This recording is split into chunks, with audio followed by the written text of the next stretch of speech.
জিলহজ মাসের চাঁদ ওঠার আগেই যারা কুরবানি করতে সক্ষম, আমরা যারা কুরবানি করতে চাই, তাদেরকে নখ চুল এগুলো কাটতে নিষেধ করা হয়, তাই না? চাঁদ উঠে গেলে নখ চুল এগুলো কাটতে নিষেধ করা হয়, এটা হাদিসেই আছে। আর এর আগে কেটে ফেলতে বলা হয়, যে নখটা আগে কেটে ফেলেন, চুলটা আগে কেটে ফেলেন, দাড়ি আবার কাটতে চায় না, নখ আর চুল। তাতে কি হবে, আমরাও একটা ওই যে যারা আমরা হজ করতে যেতে পারি নাই তাদের সাথে আমাদের একটা একাত্মতা হলো, কিন্তু তারাও যেমন এগুলোকে স্যাক্রিফাইস করলেন, আমরা আমাদের জায়গা থেকে স্যাক্রিফাইস করলাম এবং এই নেকিটা পেলাম, একটা কুরবানি নেকি পেয়ে গেলাম। কিন্তু আমরা কিন্তু ওখানে গিয়ে কুরবানি করতে পারি নাই, তাহলে সারা মুসলিম বিশ্বের সাথে একটা একাত্মতা পোষণ করা হয়, ইউনিটি দেখা হচ্ছে। এই জিনিসটাই ওখানে তারা তওবা করেন, আমরা এই সারা এই 10টা দিন 10টা রাত তওবা ইস্তেগফার করতে থাকবো। আল্লাহ পাক তৌফিক দান করেন। জিলহজ মাসের স্পেশাল ফজিলত হচ্ছে এই, নবী সাল্লাল্লাহু আলাইহি ওয়াসাল্লাম বলেছেন যে আল্লাহ পাকের কাছে জিলহজ মাসের প্রথম 10 দিনের নেক আমল, আল্লাহ পাকের কাছে জিলহজ মাসের প্রথম 10 দিনের নেক আমলের অপেক্ষা উত্তম অন্য কোনো আমল নাই। সাহাবীরা প্রশ্ন করলেন যে ওয়ালাল জিহাদু ফি সাবিলিল্লাহ ইয়া রাসূলুল্লাহ, আল্লাহর রাস্তায় জিহাদও কি নয়? নবী সাল্লাল্লাহু আলাইহি ওয়াসাল্লাম বলেন ওয়ালাল জিহাদু ফি সাবিলিল্লাহ, এমন কি আল্লাহর পথে জিহাদও নয়।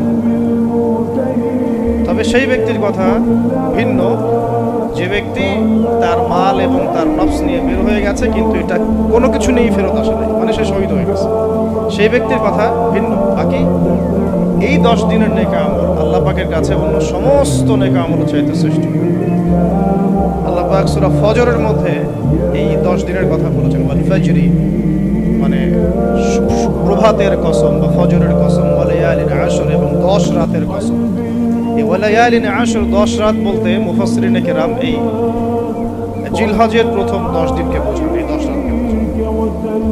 আবার সূরা والسماء ذات البروج, আমরা সূরা বুরুজ পড়ি, واليوم الموعود وشاهد ومشهود, এখানে শাহিদ বলতে আরাফার দিনকে বোঝানো হয়, বা মাশহুদ বলতে জুমার দিনকে বোঝানো হয়।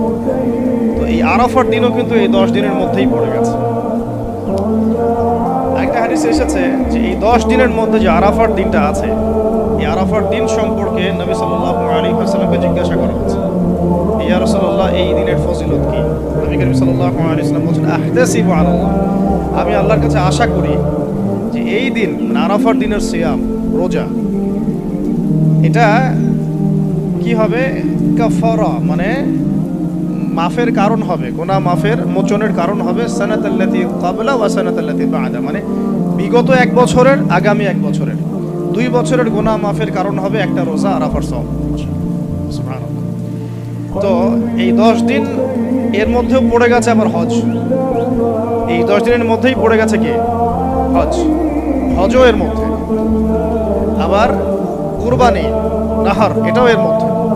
তার মানে এমনি নর্মাল ইবাদত, নর্মাল বলতে আমরা গতানুগতিক যে ইবাদত করি, সালাত, সিয়াম, সাদাকা, হজ, আবার কুরবানি, আবার আরাফার দিন, সবকিছু মিলে এই 10 দিন বা 10 রাত একসাথে। তাহলে এখান থেকে বুঝতে পারছি যে এর গুরুত্ব কতটুকু।